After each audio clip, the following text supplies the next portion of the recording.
বিসমিল্লাহির রহমানির রহিম। আমাদের অনলাইন শিক্ষা কার্যক্রমে মাধ্যমিক শ্রেণীর জীববিজ্ঞান অংশে আমরা জীবের জীবনী শক্তি এবং এটিপির ভূমিকা, তো এই অংশটি নিয়ে আমরা আলোচনা শুরু করতে যাচ্ছি।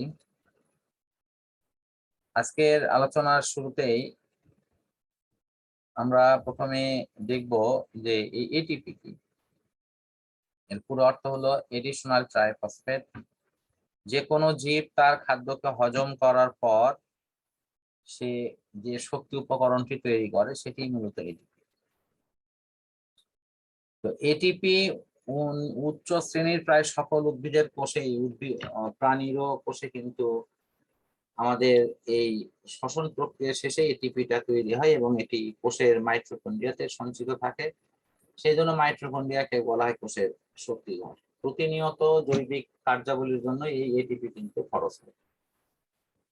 আর এই কারণের জন্য এটার আর একটি নাম হলো তোমার জৈব মুদ্রা।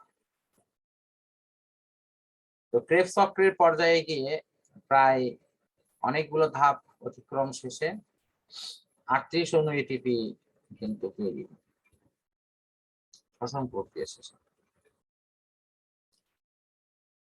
তো এরপরে আছে সালোক সংশ্লেষণ।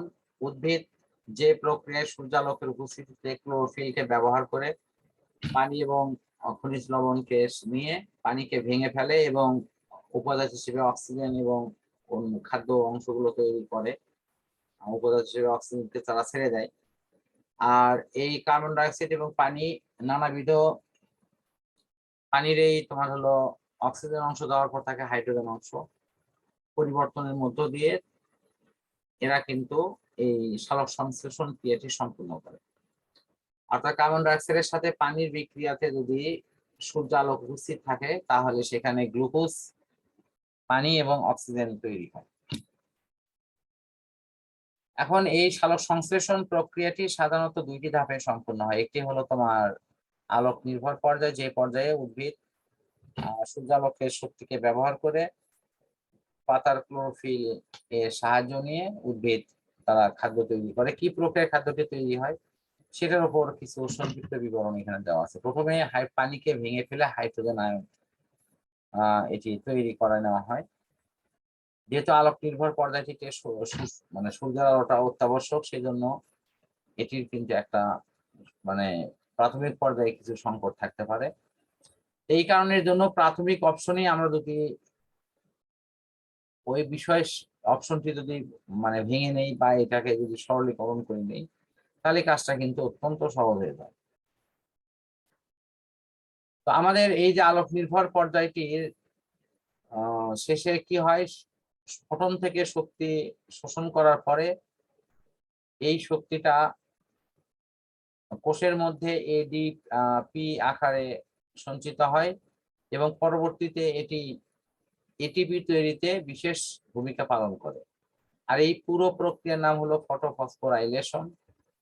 সূর্যালোকের উপস্থিতিতে এই প্রক্রিয়াটি হয় বলে এটি আলোক নির্ভর পর্যায়। এরপর আছে আলোক নিরপেক্ষ পর্যায়। আলোক নিরপেক্ষ পর্যায় বা অন্ধকার পর্যায়টি এরকম যে এই অংশটি চলার জন্য আলোর প্রয়োজন নেই, তবে দিনের বেলাতেও কিন্তু এই প্রক্রিয়াটি চলতে পারে। তবে সেক্ষেত্রে একই প্রসঙ্গ আসবে যে আলোর সাহায্য ছাড়াই এই প্রক্রিয়াটি কিন্তু সম্মুখ দিকে অগ্রসর হয় বা এটি স্বাভাবিক কার্যাবলী সম্পন্ন হয়। আমরা দেখব হলো এরপরে এই ক্যালভিন চক্র বা C3 আত্মীকরণের এই গতিটা এর আবিষ্কারকের নাম অনুসারে এই চক্রের নাম দেওয়া হয়েছে ক্যালভিন চক্র। ক্যালভিন, বেনসন এবং হলো তোমার ব্যাসাম চক্র বা সংক্ষেপে ক্যালভিন চক্র বলা হয়। এই চক্রে আবিষ্কারের জন্য তোমার দেখা যায় 1961 সালে তাকে নোবেল পুরস্কারে ভূষিত করা হয়। অধিকাংশ উদ্ভিদের প্রক্রিয়াতে শর্করা তৈরি করা এবং প্রথম স্থায়ী 3 কার্বন বিশিষ্ট ফসফোগ্লিসারিক অ্যাসিড এটা তৈরি করে, যে কারণের জন্য এটাকে তোমার হলো C3 উদ্ভিদ বলা হয়। হ্যাশ ও স্ল্যাক চক্র, এটা C4 গতিপথ হিসেবে পরিচিত। তোমার অস্ট্রেলিয়ার বিজ্ঞানী মিস্টার হ্যাশ এবং স্ল্যাক 1966 সালে কার্বন বিজারণের আরেকটি গতিপথ আবিষ্কার করেন। তার ক্ষেত্রে স্থায়ী পদার্থ যেটা কার্বন সেটি হলো তোমার অক্সালিক অ্যাসিড। এবং একে সিফুর উদ্ভিদ বলার মূল কারণ হলো এখানে দেখা যায় যে তোমার অত্যন্ত ক্ষিপ্র গতিতে এরা খাদ্য উপকরণকে ব্যবহার করে, ক্লোরোফিলকে ব্যবহার করে প্রচুর শক্তি উৎপন্ন করতে পারে। এই বিষয়গুলো মোটামুটি আমাদের এখানে আলোচনায় আসবে। ঘাস জাতীয় উদ্ভিদগুলো বা ভুট্টা জাতীয় উদ্ভিদগুলো এর আলোচনা করবে। সালোক সংশ্লেষণে আলো এবং ক্লোরোফিলের ভূমিকা আমাদের মোটামুটি আলোচনায় আসছে। এখন অন্যান্য যে ভূমিকাগুলো আছে সেগুলোর দিকে আমাদের অবশ্যই নজর দিতে হবে। এবং আমাদের এই ক্লোরোফিল,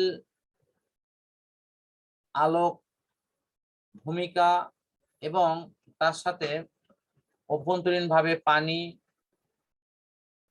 তোমার হলো কার্বন ডাই অক্সাইড, তাপমাত্রা, এই অভ্যন্তরীণ এবং বাহ্যিক যে প্রভাবগুলো আছে সেগুলোতে প্রয়োজনীয় যে বিবরণগুলো আছে, যেমন তাপমাত্রার ক্ষেত্রে আমাদের মনে রাখতে হবে যে তাপমাত্রা কত থেকে কতর মধ্যে এটি সহায়ক, অর্থাৎ 35 থেকে সর্বনিম্ন হলো 22, 35-এর উপর গেলে প্রবলেম, 22-এর নিচে গেলেও প্রবলেম।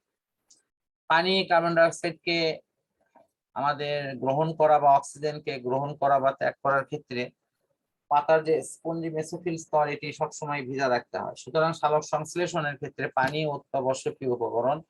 এটি প্রয়োজনীয় গ্যাসের চলাচল নিয়ন্ত্রণ করে, অন্যদিকে সে নিজেও কিন্তু এই প্রক্রিয়াতে অংশগ্রহণ করে থাকে।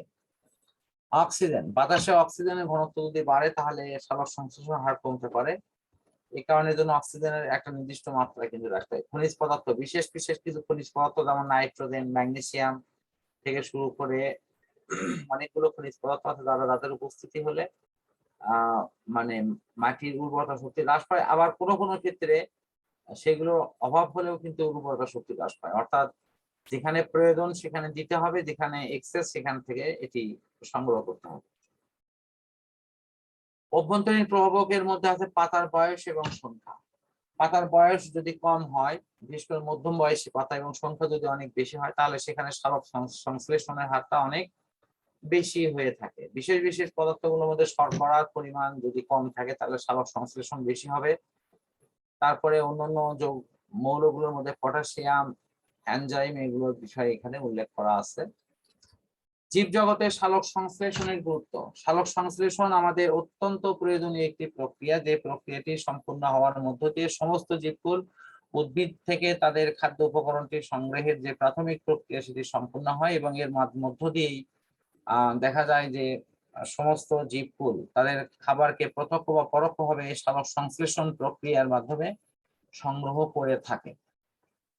বর্তমানে পৃথিবীতে যে গ্যাসীয় ভারসাম্য রক্ষার যে বিষয়টি কাজ করছে সেটা হলো পরিমিত পরিমাণে অক্সিজেন এবং তোমার কার্বন ডাই অক্সাইড থাকতে হবে। যদিও অক্সিজেনকে আমরা বেশি পরিমাণে হয়তো অনেক সময় কামনা করি, কিন্তু বেশি অক্সিজেন থাকলে কিন্তু এর একটা বিপদও আছে, সেটা আমি পরে হয়তো বলবো।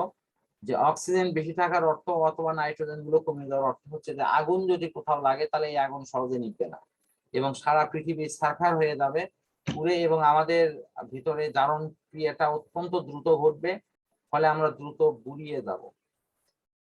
এই প্রবলেম গুলো কিন্তু এখানে দেখা দেবে। আমার মনে হয় যে আমাদের মূল অংশটি শেষ করতে পারছি। এখন আমি শ্বসন প্রক্রিয়া নিয়ে পরবর্তী টপিকসে ইনশাল্লাহ কথা বলবো।